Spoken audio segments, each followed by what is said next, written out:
Time now for the STOHD.com Diamond in the Rough, and it's Captain's pitcher Kyle Petter. STOHD.com's Tony LaStoria says the 34th round pick from 2010 is a short, physically strong, soft-tossing lefty with a durable frame who throws from a three-quarter arm slot.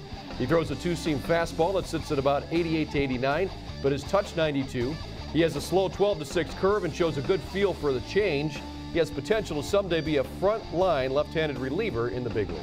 Well, you look at Kyle, and what he's looking at right now is not overpowering, but he's a hard worker. If he continues that, he'll move up through the ranks, and we'll see what happens with him down the road. Read more about Indians prospects every week on Minor Happenings on STOHD.com and in Tony's book listing the 100 top Tribe prospects.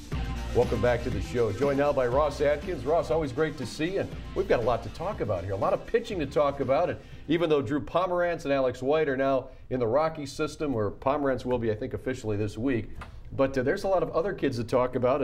First one up is a guy we saw here, Zach McAllister. How's he been doing since he went back down to Columbus? Zach's been great. He really has probably been, if not, he's certainly the most dominant pitcher we've had at that level this year, statistically, and one of the most dominant pitchers in that league. I think somewhere in the 90 percentile range in fielding independent pitching, which is just eliminating defense and eliminating things he can't control. And the things he can control, he does a great job with. And the thing that's been most encouraging about Zach at 23 years old is how well he's handled the expectation, the competitiveness, the big games, all of those things in and around a trade and coming into this organization all bode well for him being someone that can certainly handle the major league environment.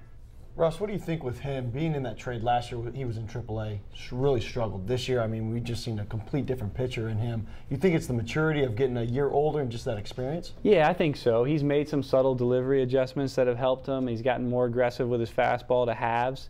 He's pitching inside better and really has a very good four-pitch mix. Now, the secondary weapons are developing, but there's not many 23-year-olds that their secondary weapons aren't developing. Right. So, I think it is a year removed, and the baseball pedigree, smart, driven players really benefit from the professional environment, and he's one of them that has. Yeah, he's been a great find for sure. Now, T.J. McFarland down in Akron, tough start to his season, but lately he's really been pitching well. Yeah, he puts the ball on the ground. He's really aggressive with a great hard-singing fastball. He's athletic, he's young, and the slider's actually a decent weapon. If the changeup comes, he's got a chance to be a starter, but I don't think anybody actually puts the ball on the ground at a higher percentage than TJ in that league as far as starting pitchers go. So, and that is obviously something that has value in the major league game. As defenses get better, as infields are more consistent, you put the ball on the ground, you got a better chance of having success. What I've seen from him is he throws a little bit harder, but a lot like Aaron Laffey. Was a guy, that would get the ball on the ground.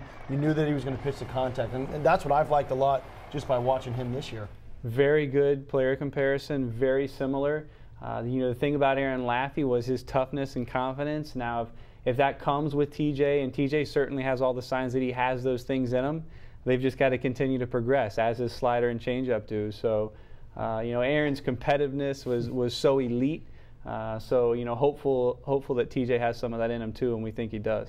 Another left-hander that the Indians got from Johnny Peralta last year in that deal, Giovanni Soto, the lefty, had to deal a little bit with some injuries, Ross, this year. But Soto, if you look at his numbers, take away the record, look at everything else, he looks dominating at Kinston. He really has been. He's ever since he came here, when he pitched in the playoff game last year for Lake County, and just really hasn't had much struggles at all in the minor leagues. The only thing that's held him back is injuries, and they've been small.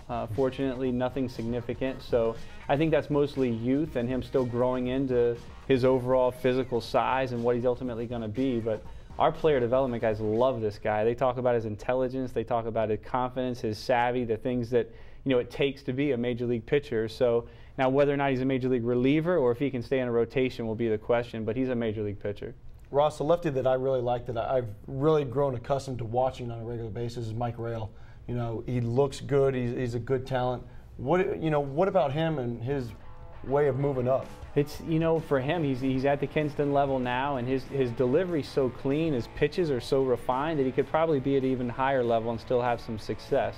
But what you want to balance is giving him the opportunity to try new things, to be more aggressive with his fastball on the plate, be more aggressive with his secondary weapons on the plate, realize when he's benefiting from a little bit bigger zone, and challenge himself to do that. And now if he doesn't have to and continues to dominate, we'll have to push him quick, but he certainly warranted that move to Kinston, and really he's ready for a challenge already. So we're excited about the prospect he's become. Yeah, definitely a player to watch. Another guy who's had a little bit of an up and down year but has shown some promise is Michael Goodnight. What can you tell us about this right-hander? You know what, he's got a delivery and aptitude, and those are really two good things that you can't add to a player, really, so to speak. These guys, especially once they're 21 and 22, their delivery is pretty much their delivery. There's subtleties you can offer, but he's got a great one. He uses his lower half. He really gets out over his front side well, and he's got aptitude. He's aware of his delivery. He's aware of what it's going to take. Now, sometimes with a younger player, your aptitude or awareness can work against you because you're aware of everything that's going on, and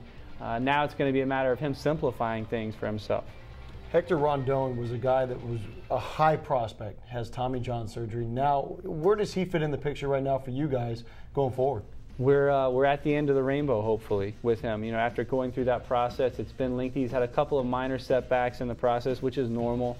And, he's in the mid-90s consistently almost every time he pitches. So, the way I see it in my role as a farm director, I'm doing everything I can to make him an option for us in October.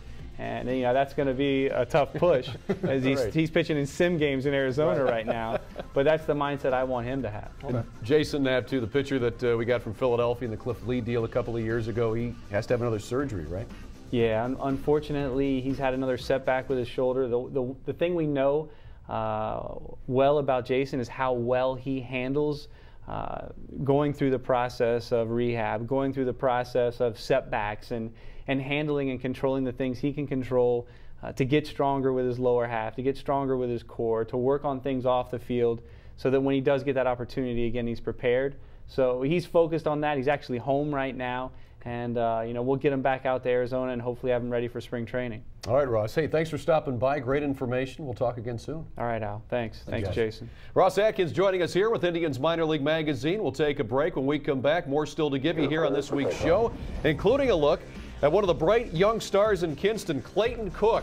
He has one thing in mind: win and win at the major league level. You'll meet him next, right here on SportsTime Ohio.